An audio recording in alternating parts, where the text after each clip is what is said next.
Good evening and welcome. I just forgot to tell you two facts last night when we spoke about living longer and stronger. Dr. Wellsworth lived to be 104 years old, and he attended our church in Beaumont, California when we had a prophecy seminar, which was very interesting. But also I wanted to that we have a centenarian in our own church. Sister Heath will be 100 years old this year. So we are very, very blessed. And she told me she has been vegetarian or plant-based for 40 years. And it has paid off, and her mind is clear as a tick. And so we're very, very thankful for that we have among us people who live long and healthy and sharp. So let's jumpstart our day with breakfast. When you're building a house, what is the most critical part of the project? Those of you who have built a house or watched the house being built. The foundation, that's right. So we want to build a healthy body, is that correct? And so we have to start with a strong foundation, which is a good breakfast. How many of you had breakfast this morning? Wow. It's almost worse than the average American. The statistics are 35% of Americans eat breakfast. This was a little less. How many of you usually eat breakfast? Okay, that's still pretty poor. But let's see, maybe by the end of this short talk, things will change. So what does an American breakfast look like? For someone who is not plant-based, it can be, what happened to my slides? Okay. It can be bacon, and it can be hash browns and eggs, pancakes with lots of syrup, or they have oatmeal and Cheerios and orange juice, right?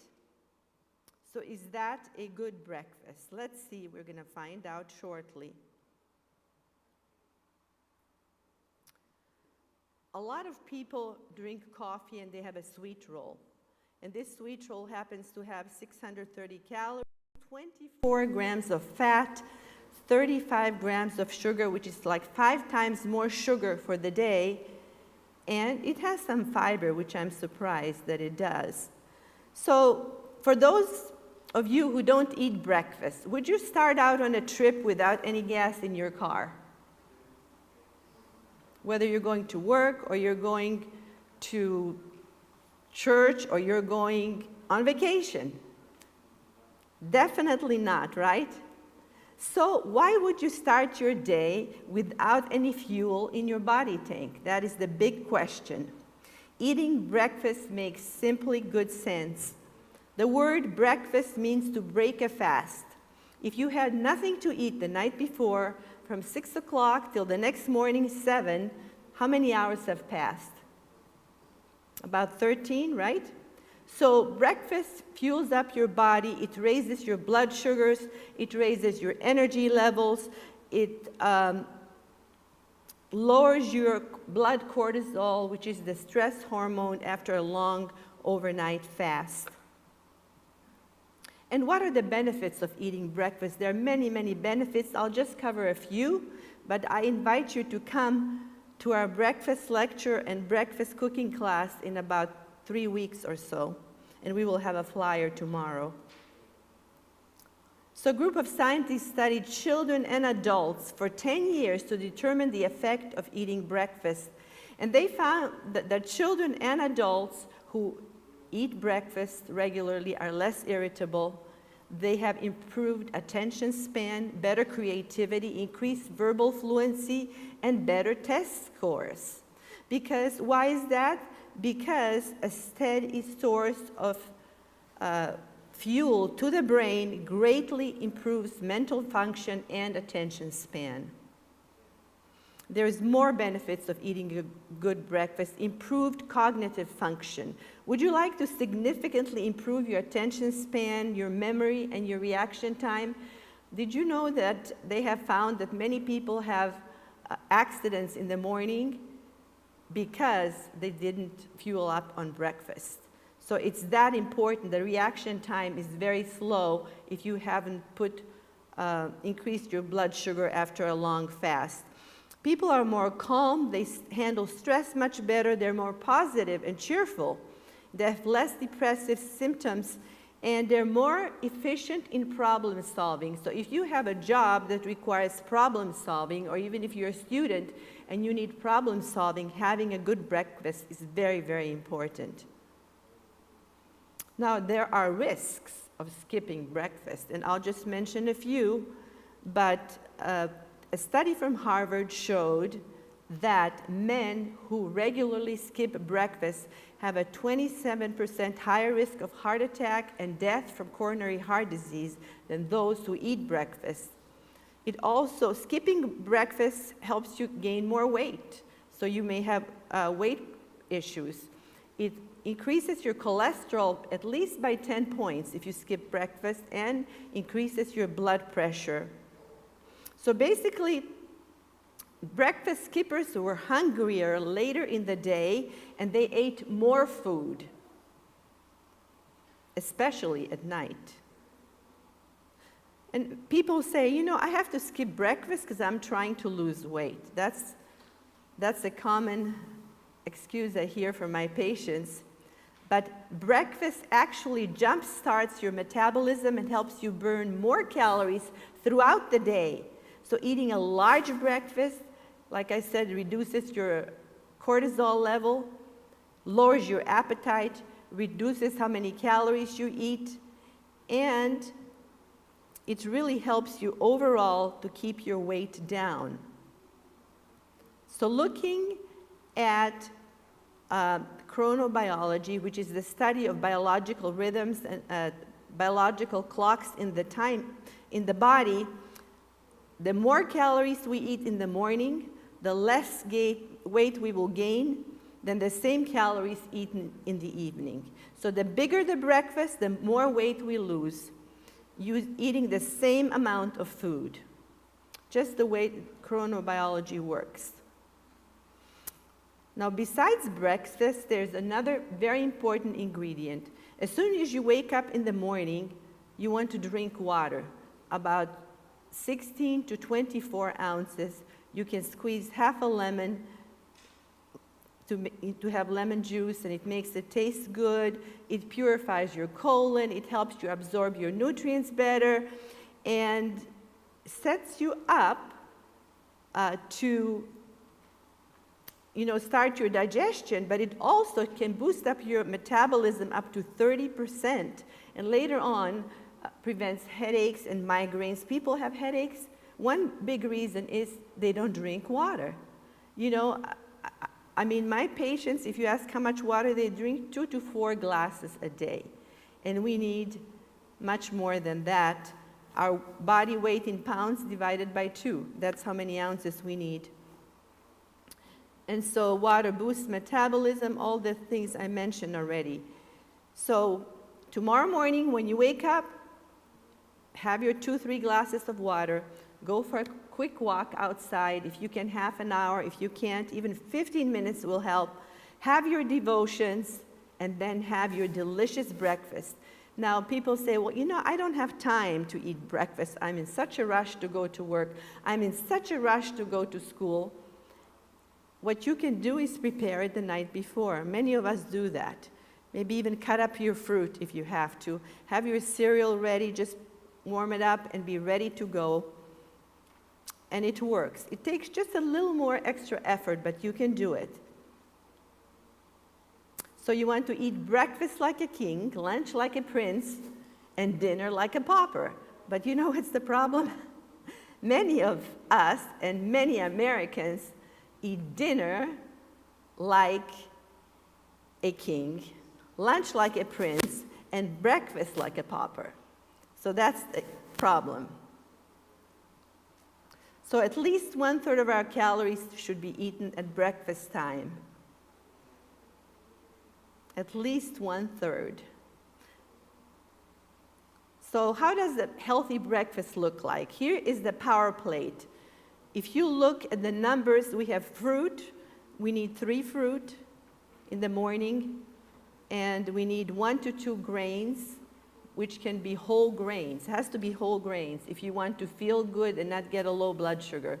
So you can have, give me some type of whole grain cereals you can eat.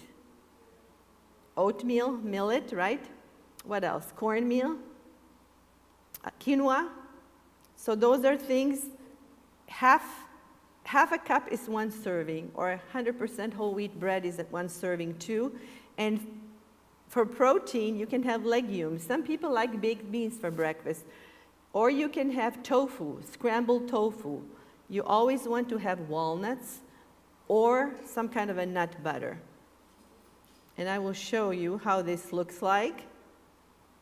So a nice big bowl of fruit with a handful of walnuts, which are high in omega-3 fats, which are good for your mood. They decrease inflammation, protect from cancer, decrease blood pressure, stabilize your sugar.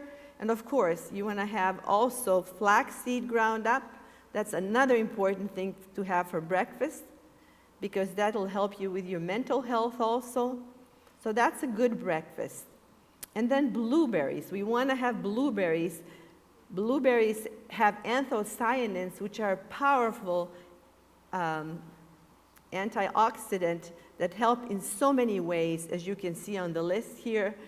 Protect from heart disease, improves memory, lowers blood pressure and cholesterol. They've done studies on older people, and women who have half a cup of blueberries every single day have their memory and cognition 1.5 years better than the ones who don't. Children who have blueberries for breakfast, when they go to school and take a test, they get better grades. So here are some healthy breakfasts: whole grain waffles with nuts and blueberries, and scrambled tofu with other goodies. So what happens when you eat a donut and orange juice for breakfast? Since there is no fiber, it quickly passes into your bloodstream and causes your blood sugar to go very low rapidly, and then you get a headache, you feel shaky, you're hungry, you have poor vision, and you're irritable. But if you have instead whole, like oatmeal and fruit and a healthy breakfast with whole grain, then your blood sugar goes up and comes down gradually and goes a little nice and steady, doesn't drop quickly. So that's the difference of one versus the other.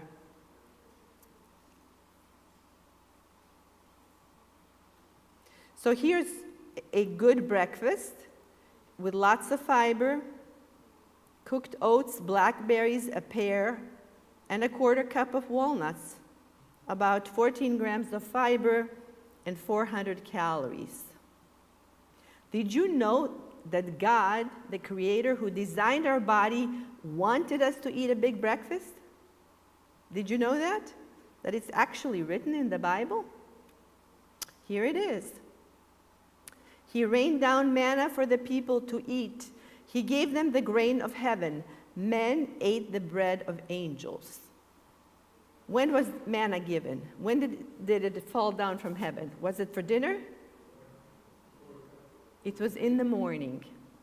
Now, God could have sent it at dinner time. He could have sent it at lunchtime. But He designed the body, and He knew they needed that food, angel food, in the morning. Now, breakfasts aren't rained down from heaven these days, but God does cause the earth to bring forth many wonderful foods. I think breakfast is my favorite meal, and I'm thankful every morning for the abundance of fruits that we have and vegetables, but especially fruits in this country. You know, for example, blueberries, if they're not in season, you can buy them frozen. We are so blessed. And that's because God is raining upon our country, and while we have freedom to enjoy the good things He has created for us. So tomorrow morning, I hope you get up early, drink your water, go for a little walk, have your devotions, and have a wonderful breakfast. Thank you.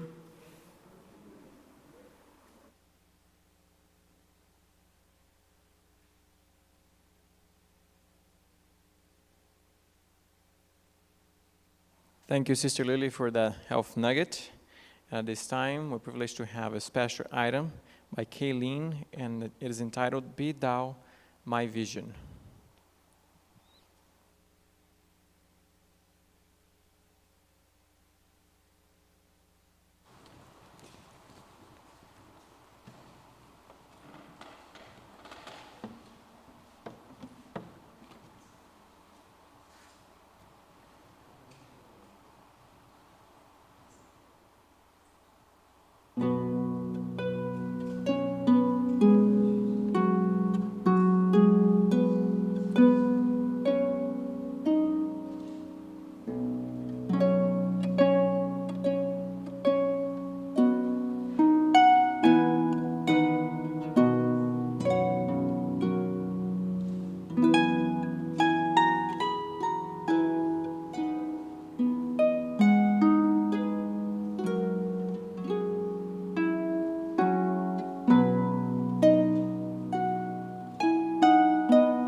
Thank you, Kayleen, for that beautiful special. The opening scripture for tonight is found in Matthew chapter 4, verse 10. Matthew 4, verse 10. Then said Jesus unto him, Get thee hence, Satan, for it is written, Thou shalt worship the Lord thy God, and him only shalt thou serve. At this time, we invite Marco or Alonso to come forward, and he'll have the study for tonight, entitled, Worship the God who made.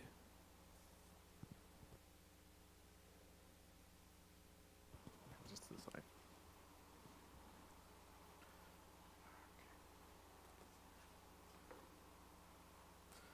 Good evening. How's everybody doing today? All right, so let's go ahead and connect here.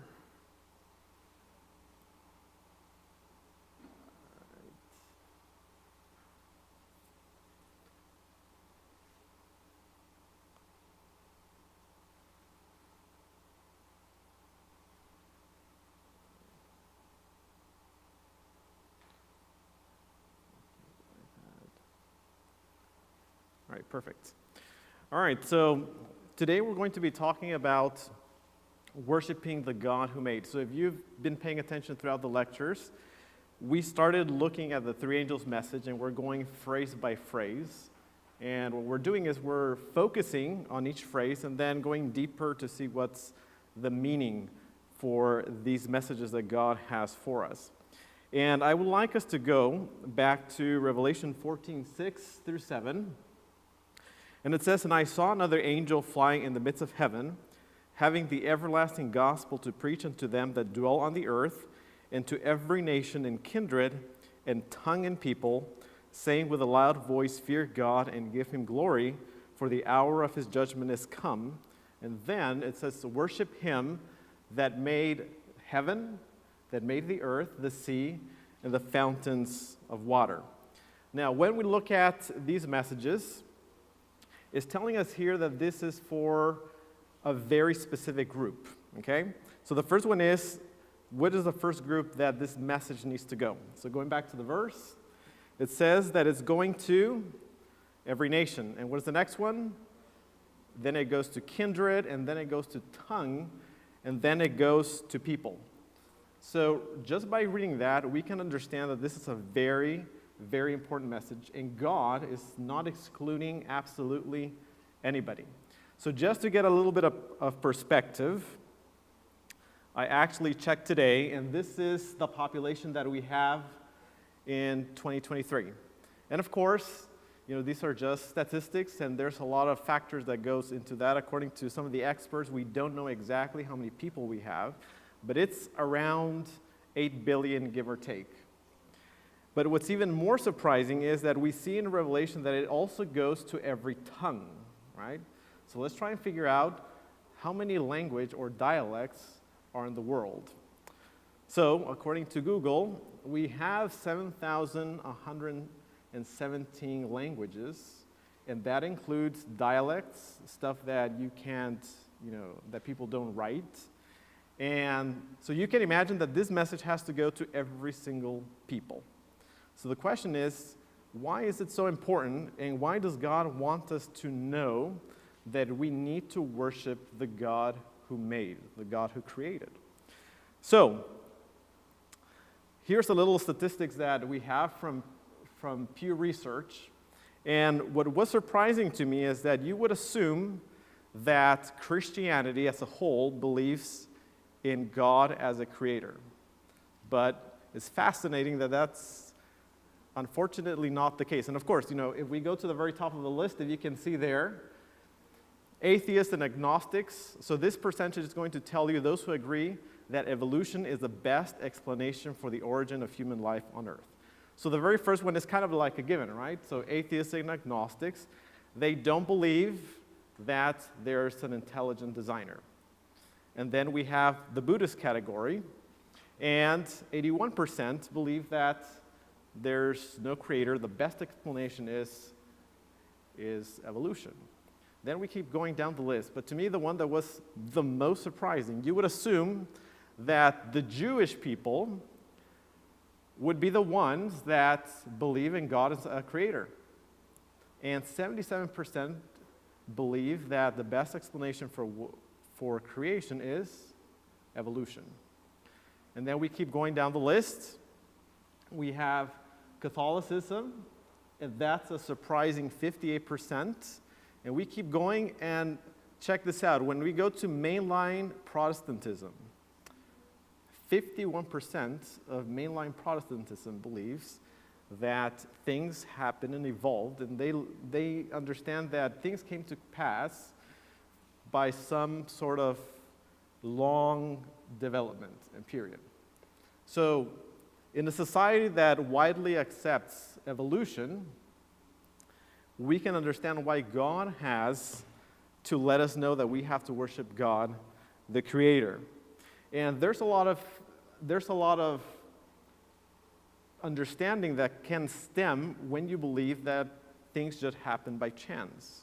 And the first one is, if things happen by chance, God really does not have the power or the ability to create in us a clean heart. And whenever we need something, there's a problem, because if things took forever to get to where they are, then if you need something from God, you're in a bit of a pickle, because God can't really do nothing for you.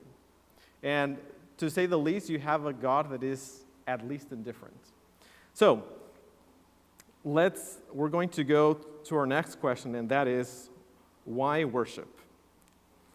Now, let us go to Job 38. Job 38. And there are some verses that we're going to go through, and I believe that in the pews we have Bibles, right? So for those that didn't bring their Bibles, there's some Bibles in the pews. And there's some verses that won't be here, and we're going to go straight to the Bible. So when we go to Job 38, God begins to ask a very interesting question to Job. And as you know, Job is going through a very difficult time. And what was Job going through? Who remembers?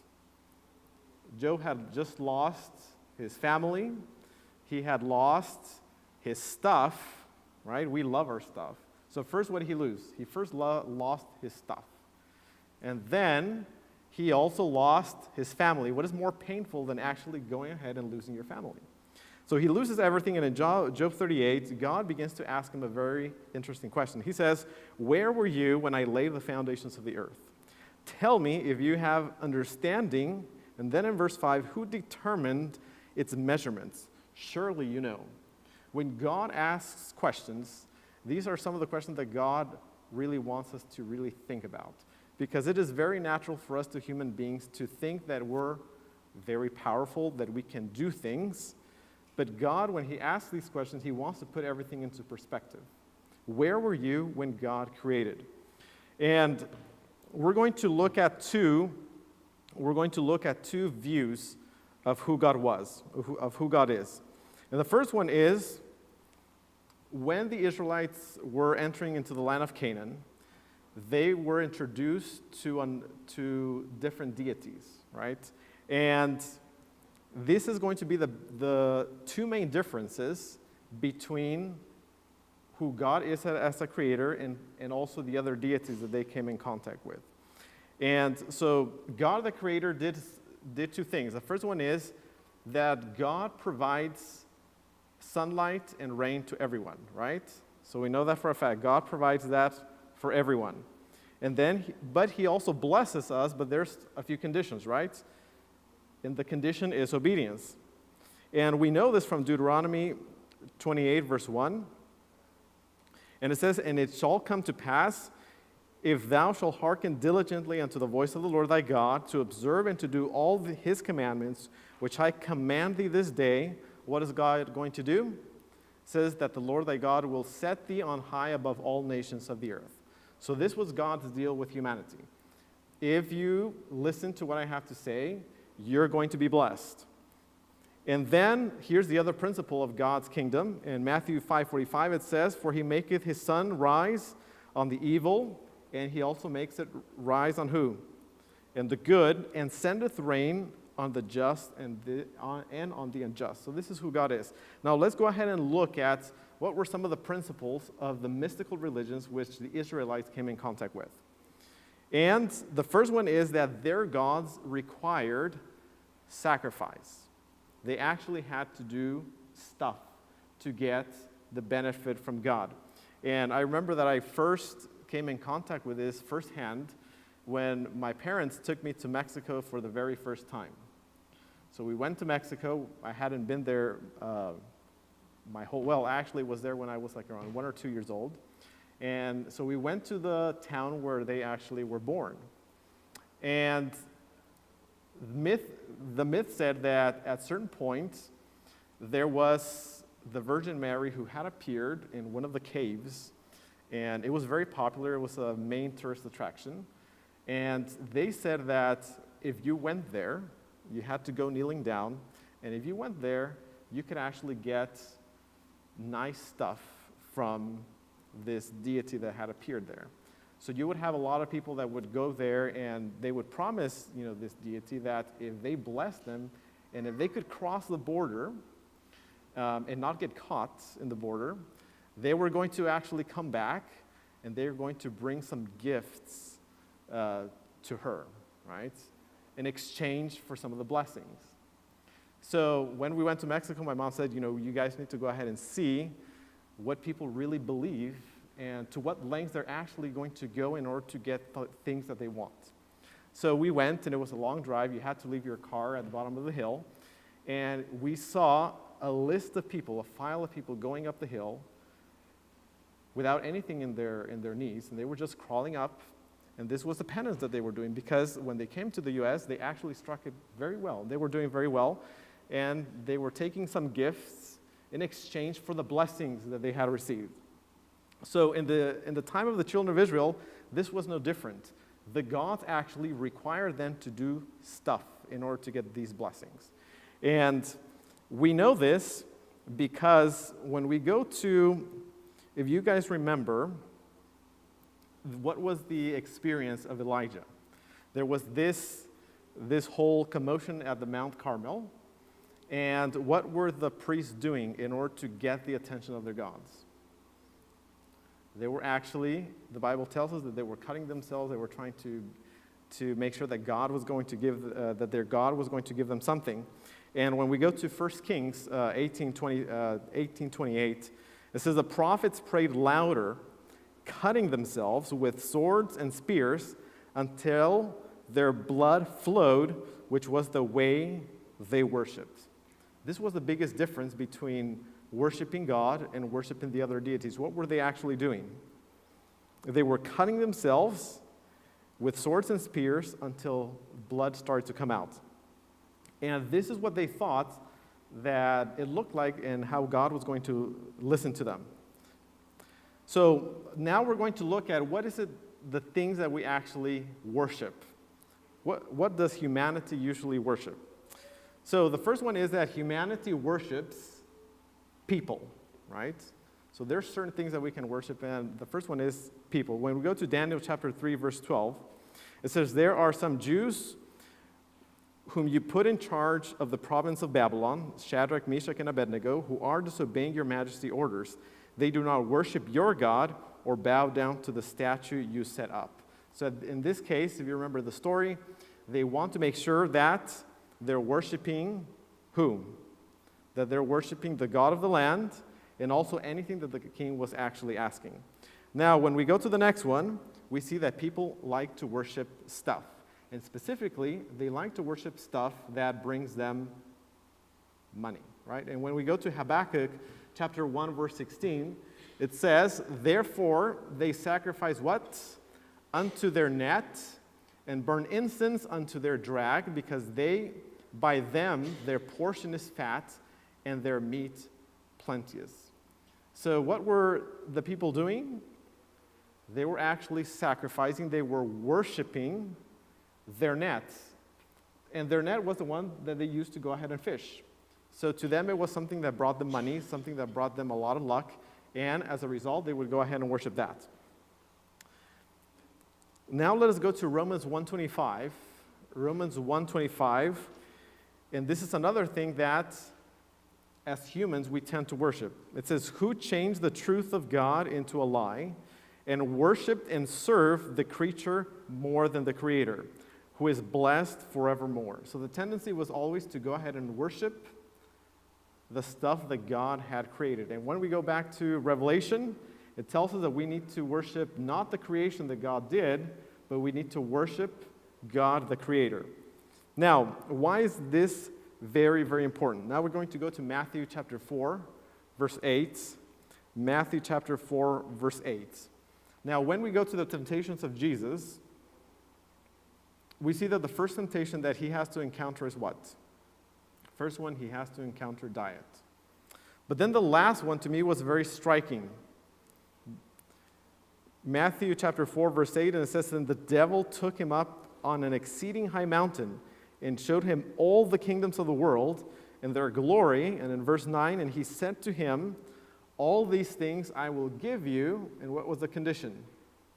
"If you fall down and worship me." So this is where Satan begins to show his true colors. What is Satan actually after from us? What does he really want from us? At the end of the day, that is why when we go to Revelation and look at the message that God has for the whole world, it boils down to something very specific. It boils down to worshiping God the Creator. And here we see that Satan, eventually once he shows his colors, he wants worship for himself. Now, we're going to do a bit of a word study here. And when we look at what the word worship actually means in the Greek, this word means literally to bow down. Okay, so it means to bow down. So in ancient culture, we're going to look from a couple of verses here. What exactly did bowing down entail? So let us go to Psalms 95, 6 through 7. And it says, "Come, let us bow down and" what? We're going to bow down in worship. "Let us kneel before the Lord," what? "Our Maker, for he is our God." So when we talk about worship, when we talk about bowing, it has to do with surrender and serving. Our next verse is found in Genesis 42, 5 through 6. And this is a time where Joseph's brothers go to Egypt because they're in need of food.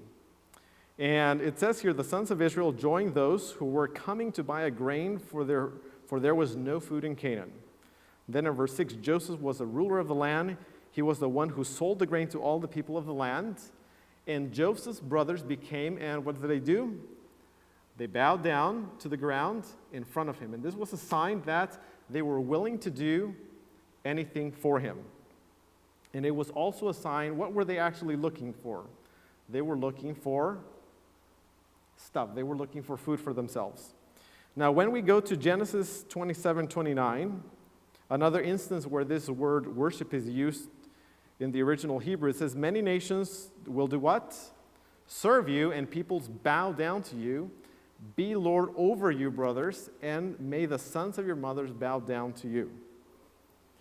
So, when we talk about worship, this also means obedience. Now, let us go to Psalms 119. Psalms 119 and verse 34, it says, Give me understanding, and I shall keep your law. Indeed, I shall keep it with my whole heart." So also when we talk about worship, there's something else that comes into the picture. And what is that? The next thing that comes into the picture is the heart. Very, very important. And in Matthew 6:24, it broadens that explanation when it says that no man can serve, or also when we go to the original, no man can worship two masters, for either he will do what? He will hate the one and love the other, or else he will hold to one and despise the other. And then Jesus concludes, he cannot serve God and mammon. So when we talk about worship, we also talk about that we can't worship or serve or obey multiple people.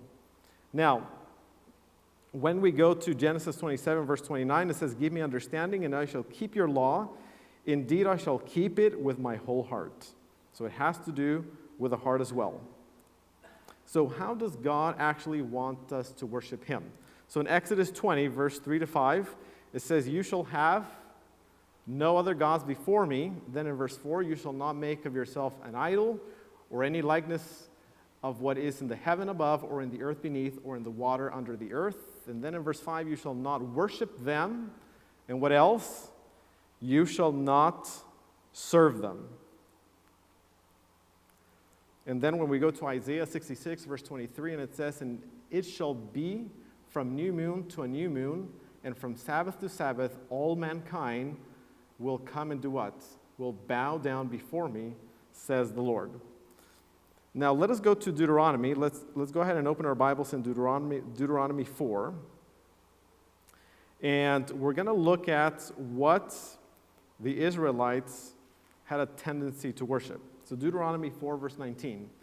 It says, and be careful not to raise your eyes to the heaven and look at the sun and the moon and the stars, all the heavenly lights, and allow yourself to be drawn away from the worship and worship them and serve them. This was one of the tendencies that they had. And then when we go to chapter 30 and verse 15, it says, see, I have placed before you today life and happiness and death and adversity. In that I am commanding you today to love the Lord your God. And then in verse 17 it says, but if your heart turns away, what was going to be the result? If our heart turns away, it says, and you will not obey but allow yourself to be led astray, and you worship other gods, and you serve them, I declare to you today, you will certainly perish. So God was giving them two options and what was actually going to happen if they did the opposite. So, in Deuteronomy 12, verse 4, it says, you shall not worship the Lord in your God in that way. So what was the way that they were actually worshiping? In Deuteronomy 12:3, it says, and you shall destroy their altars, break their sacred pillars, and burn their wooden images with fire. You shall cut down the carved images of their gods and destroy their names from that place.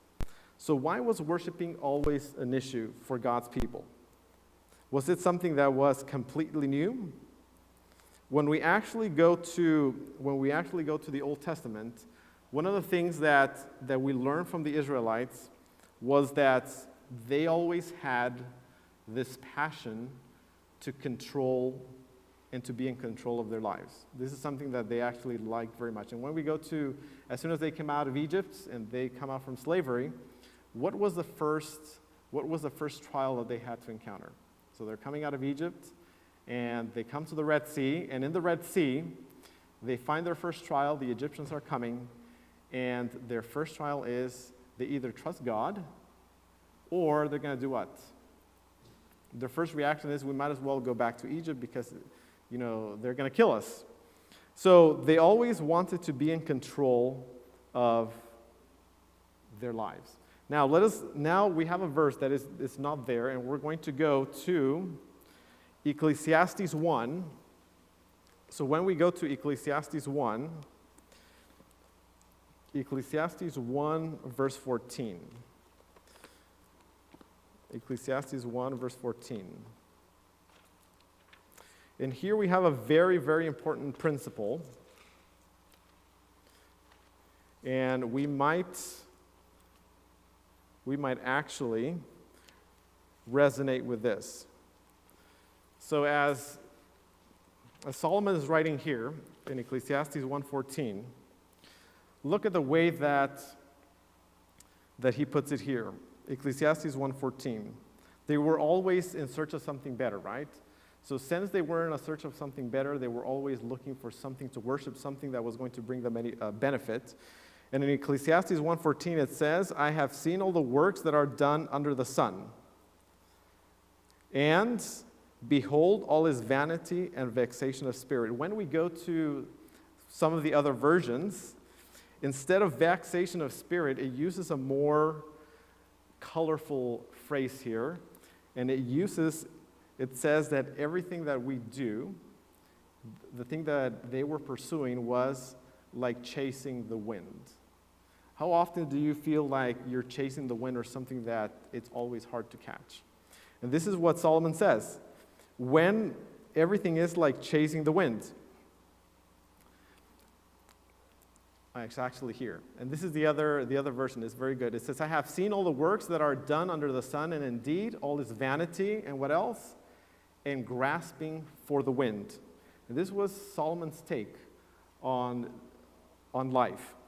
Now, we're going to look a little bit of the history here of worship for the Israelites. And not too long ago, and this was during, it was like around COVID, and I really don't care for digging stuff, but I really enjoy looking people and digging stuff up. And during this time, they came across, during COVID in Israel, they were building this road, and they came across this temple. And at first, they were very, very perplexed because, especially atheists, they go and they read in the Bible and they had the idea that the Israelites were the ones that worship only one God. And then they come across this, which is not too far from Jerusalem, and they find that the Israelites actually had a second temple there, and they had a lot of figurines that they would worship, and they were perplexed because they claimed to serve just one God. But when we look at the Old Testament, we see that it makes a lot of sense because the struggle was always there. They were also always worshiping other gods, then they would come back. And that was one of the issues that God had with them. They would stray, they would come back. And what was interesting is that one of the figures that they found there was this little, it looks like a donkey or a horse. And what you would put on top of this little figurine there was one of the gods. And the whole idea was that the gods weren't able to walk on their own, so you had to sit them on a beast so they could actually get around. And when we go to Psalms 115, it actually makes a lot of sense. Psalms 115, verses 7 through 8. And it says, they have hands, but they handle not. It says, feet have they, but they walk not, neither speak they through their throat. They that make them are like unto them, so is everyone that trusteth in them. So they were worshiping things that actually needed something to get around. And in Deuteronomy 6, verse 4, it says, Hear, O Israel, the Lord is our God, the Lord is one, and you shall love the Lord with all your heart and with all your soul and with all your strength. And this was the meaning of true worship. Now, when we go to Matthew 15, 8 through 9, we come to another pitfall of the Israelites and how they always struggle with worshiping God. In Matthew 15, 8 through 9, it says, these people, this was Jesus talking about them, it says, these people draw near to me with what?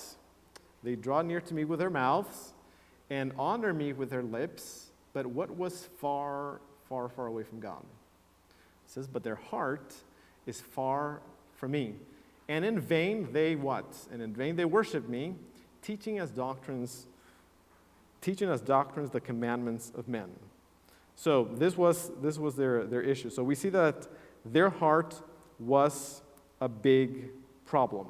Now, when we talk about worship and worshiping the God who created, it is impossible to talk about worship without talking about slavery. Now, when the Israelites were in Egypt, they had, when we look at their situation, we can get a glimpse of what were the dynamics between the masters and also the slaves. And when we go to Exodus 7:16, and this one is not up on the screen, but let us get our Bibles, and we're going to go to Exodus 7. So Exodus 7 and verse 16. This is going to give us a glimpse of how slavery was at that time. So Exodus 7 and verse 16. Well, actually, let's go to Exodus 2. Exodus 2. Let's go first to Exodus 2, and we're going to start with verse 11. Exodus 2 and verse 11. So I was reading in an article, and they were discussing the effects of what slavery does to you. And they began to say that when you're raised in a situation where you're told what to do, and when your parents are also slaves, the child that is developing ends up with a very interesting perspective on life. Because their perspective is very simple. In order for you to survive, you need to make sure that you do as you're told, And this doesn't mean you're going to have a meaningful life, but you have to do what you're told to do. And in order to just get to another day, you have to obey. No questions asked.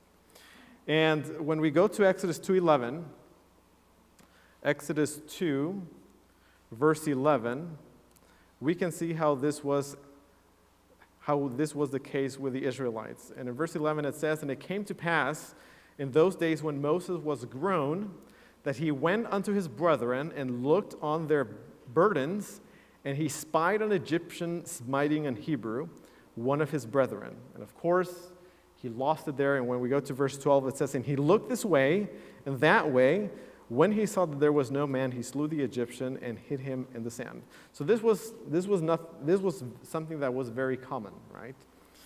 And even when we look at the history of slavery in this country, what made a slave actually valuable? What do you think would actually make somebody valuable? If they're physically able to do things, then that would make them very valuable. If you had someone that was, kind of like older, not so valuable because they really couldn't do much. And this was very, very similar with the Jewish people as well. So when, as an individual, your worth is based on what you're able to do, it is very logical that when the Israelites are actually delivered from Egypt, what was their first reaction when God says and gives them the Ten Commandments? What do they say? Everything that you actually tell us, we're going to do it. And in their mind, that was the only way that they knew that they could survive. They had to do stuff in order to survive. Now that was going to be a big problem, because when we look at the plan of salvation, what do we need to do in order for God to give us salvation? What do we need to do? Grace is what? Grace is given to us freely. But in the mind of a slave, in order for them to get stuff from God, what do they need to do? They had to do a list of things in order to get it. In order to survive, they had to do things. And this is why they had a lot of struggles. Now, what was the purpose for God to get the Israelites out of Egypt? Now let's go to Exodus 7. So Exodus 7 and verse 16. Exodus 7 and verse 16. Exodus 7 and verse 16. Why did God want to bring them out of slavery? It says, "And thou shalt say unto him, The Lord God of the Hebrews hath sent me unto you, saying, Let my people go, that they may do what? That they may serve me in the wilderness, and behold, hitherto thou wouldest not hear." So what was God's purpose for delivering them?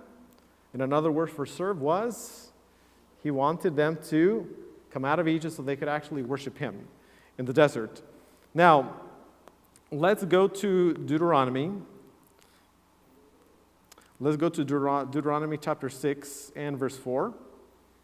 It says, "Hear, Israel, the Lord is our God, the Lord is one, and you shall love the Lord your God with all your heart, and with all your soul, and with all your strength." So as a slave coming out of Egypt, do you think it was going to come natural for them to worship somebody else?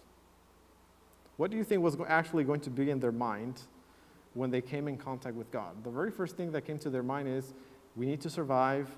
Whatever you tell us, we're going to do. Just be cool, just be chill. When God gives them the Ten Commandments, they said yes to everything. And obviously, later on, we come to find out that they discover that they were incapable of actually keeping the commandments of God. Now, who do we actually worship? So we're going to go through a list of verses here, and we're going to look at the God that we actually worship. So let's go ahead and start with Genesis 1:1. And this alludes to what we read in Revelation 14. It says, "In the beginning, God created the earth." In the first place, we worship a God who has the ability to create something. And we worship a God that has the ability to do what? Not to create something that takes millions of years, but he can go ahead and create it right now. In Genesis 1:26, We worship a God who created us in his image. And then in Genesis 1:28, we worship a God who blesses us, and God blessed them and said unto them, be fruitful and increase in numbers. And in Exodus 15:26, we also see that we worship a God who heals you. And in Exodus 20, verse 2, it says, I am the Lord thy God who brought thee out of the land of Egypt, out of the house of bondage. When God delivers us, he enables us to keep his law. And then in Nehemiah 19:12, we also worship a God who leads us. It says, by the day you led them with a pillar of cloud, and by night with a pillar of fire, to give them light on the way they were to take. And then it says, you came down also on Mount Sinai and spoke with them from heaven, and gave them just ordinances and true laws, good statutes, and commandments. So we worship a God who wants to speak to you and who gives us fair laws and commandments. In Nehemiah 9:14 it says, you made known to them your holy Sabbath and commanded them precepts and statutes and law. What else is God to us? In Nehemiah 9:15 it says, you gave them bread, the bread for their hunger, and brought them water out of the rock for their thirst. And we find that in Nehemiah 9:15. And then we also we worship a God who does what? What does God want to do? In Exodus 25, verse 8, it says, and let them make me a sanctuary, that I may what? That I may dwell with them. We have a God that wants to live with us. And then in Ezekiel 36:23, we worship God the Creator, and it says, a new heart also will I give you, and a new spirit will I put within you, and I will take away the stony heart out of your flesh, and I will give you an heart of flesh. So we worship a God that wants to give us a heart, a clean heart. And then in Psalms 51, verse 10, we worship a God who wants to create in us a clean heart. And then it says, create in me a clean heart, O God, and renew a right spirit within me. And then in John 3:16, we worship a God who gave his Son to come and die for us. And then in Zechariah 13:6, and one shall say to him, what kind of God do we actually worship? It says, one shall say to him, what are these wounds in thy hands? Then he will answer, those with which I was wounded in the house of my friends. So this is the kind of God that we worship. And we also worship a God, when we go to Genesis 3:9, we worship a God that is actively pursuing you right now. It says, but the Lord God called to man, and the question was, where are you? And throughout the Bible, we see God actually asking the same question and pursuing humanity. And finally, when we come to Revelation 3:20, what type of God do we actually worship? Here I am, I stand at the door and knock. If anyone hears my voice and opens the door, I will come in and eat with that person and they with me. So we worship a God that in spite of our rejections and hurt toward him, he's still at the door and he's knocking. So now the question is, are we willing to worship God all the way? When we go to Daniel chapter 3 and verse 8, this test actually came to Daniel's friends. And this question came to them. And let's go to Daniel chapter 3 and verse 8. Daniel chapter 3 and verse 8. Daniel chapter 3 and verse 8. And here we see the experience that these young men actually had when they encountered themselves with a test of worship. Daniel 3 verse 8, and it says, wherefore at that time certain Chaldeans came near, and they accused the Jews. And then when we go to verse 11, they were telling him, and whoso falleth not down and worshipeth, that he should be cast into the midst of the burning fiery furnace. Then in verse 12, there are certain Jews whom thou hast set over the affairs of the province of Babylon. And then they mention the names Shadrach, Meshach, and Abednego. These men, O king, have not regarded thee. They serve not thy goods, nor worship the golden image which thou hast set up. So at this time, with these young men, they come into their first test on who they're actually going to worship. So this is one of the lessons that we learned. When we go to Exodus 37:8, we learn this. In Exodus 37:8, this is what we tend to do. We worship, you will worship anything that you believe has changed your life. And we see this with the example of the Jewish nation. When we go to Exodus 37 and verse 8, it says, "They have turned aside quickly out of the way which I commanded them. They have made themselves a molten calf and have worshipped it and have sacrificed thereunto and said," what were they saying? "These are thy gods, O Israel, which have brought thee out of the land of Egypt." So our first reaction is that if we believe that something is benefiting us or has changed our lives, we're actually going to gravitate to worship them. Now, the other lesson that we learn from the Old Testament is that you cannot truly worship God until you experience liberation through God's intervention. And how do we know that? When we go to Exodus 20, verse 2 to 3, the Ten Commandments, before we start with the Ten Commandments, it says, "I am the Lord thy God who brought thee out of the land of Egypt, out of the house of bondage." Once God delivers you, now what are we able to do? "Now thou shalt have no other gods before me." So God needs to liberate us first. The other lesson that we learn is that the discomfort that the Israelites experienced during the desert, the discomfort didn't stem from wrestling with the desert's hardships, but they rather sprang from the pain of standing on the threshold of a decision.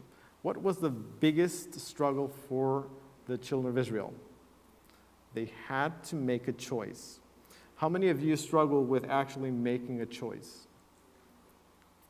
You either need to purchase something, you can't decide what you're going to do. If you're growing up, you might still be trying to figure out what you're going to do with a career. The painful moments is not necessarily going through what you decided that you were going to do. It's always, what do I do? It was such a big issue that, and then the other lesson that we learn is the true challenge lies not in navigating the harsh sands, but in the heart-wrenching act of choosing. And in Joshua 24:15, we see how this was a big issue for them. It says, "And if it seem evil unto you to serve the Lord, choose you this day whom you will serve, whether the gods of your fathers serve that were on the other side of the flood, or the gods of the Amorites in whose land you dwell. But as for me and my house, I will serve the Lord." The biggest challenge was making a choice. That was their whole issue. And then in Joshua 24:16, "And the people answered and said, God forbid that we should forsake the Lord to serve other gods." And then in verse 17, "For the Lord our God, He it is that brought us up and our fathers out of the land of Egypt." So finally they recognized that God was the one that actually had brought them out of Egypt. The other lesson that we learn is that in the vast auction of our existence, we often hold, it's kind of like a yard sale for our devotion. And how do we trade this? It says, bartering it to the highest bidder in the great currency of temporary self-benefits. So what do we exchange for our devotion as human beings? What comes natural to us? We exchange it through what? If we get self-benefit, then we're willing to give anything up. And in Numbers 14:4, it says, "And they said to each other, we should choose a leader and go back to Egypt." And at that time, that was actually the one that actually made more sense. They were going through a difficult time, and they knew that at least in Egypt they had stuff to eat, or at least they had the things that they wanted. And then the other lesson that we have is that God wants our worship, not necessarily our sacrifice. And in Samuel, when we go to Samuel, let us go to Samuel 15:22. This is where we find this. 1 Samuel 15:22. And it says, "And Samuel said, Hath the Lord as great delight in burnt offerings and sacrifices as in obeying the voice of the Lord? Behold," he said, "to obey is better than sacrifice, and to hearken than the fat of rams." So this is what God actually preferred. And in Exodus 6:9, "And Moses spake unto the children of Israel, but they hearkened not unto Moses for anguish of spirit and cruel bondage." So one of the things that we need to remember when we talk about worshiping God the Creator is that we need to first understand that God is the one that created the heavens and the earth. And if we can't grasp and wrap around, that concept, it is going to be very difficult for us to accept that He can actually change our hearts. So the invitation that I have for us today is that if you haven't experienced God transforming power in your life, first of all, we need to pray to Him, and we need to ask Him to help us experience that. But the first step toward experiencing this transformation is that we need to allow God to actually change us. And allowing God to change us, that takes us to understand that He's our Creator. Because what happens if we believe that we're able to accomplish everything? If we think that we can do everything, we really won't be able to experience that transforming power. Because one of the things that is harder for us as humans is to wrap our heads around the fact that you can't. That's one of the most difficult ones. Because I remember before I made my decision, one of the things that I usually thought was that in order for me to give my life to God, I needed to be ready, right? And then when I look back on my life, I realized that I was failing quite a bit, right? And when you realize that you fail, and you get used to the fact that you fail in your Christian experience, you're still grasping to that idea that you can make it, that you can change. And it is not until you realize that you really can make it, and that you hit rock, the bottom of the barrel, that you're actually able to recognize God as a creator and the God that can actually change you. And until we understand that God is the one that can change us, we're still going to be in that little vicious cycle where you think that you got it. And the Israelites actually, they went through that. They thought that they got it, and they went through that cycle, and they failed. And they thought, well, let me go ahead and try again. If I try again, this time I'm really going to get it. And they tried again. And they tried again and again and again until they found themselves in a very, very difficult situation. And one of the things that the stories that always catches my attention is that the experience of Peter.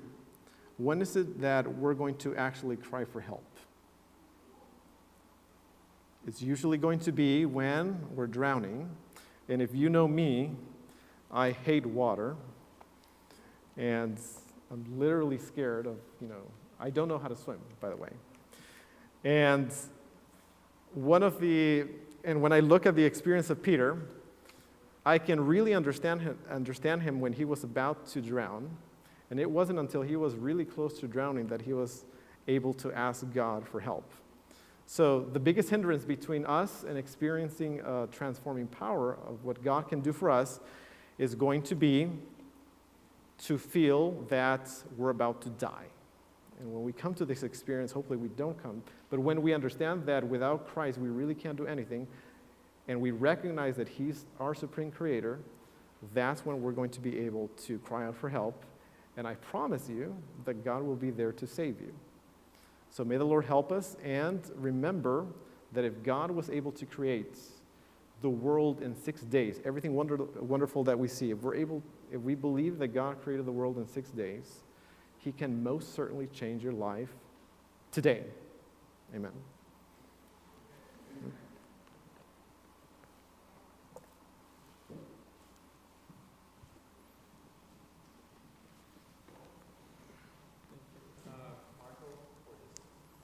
Presentation on the very important issue of worship.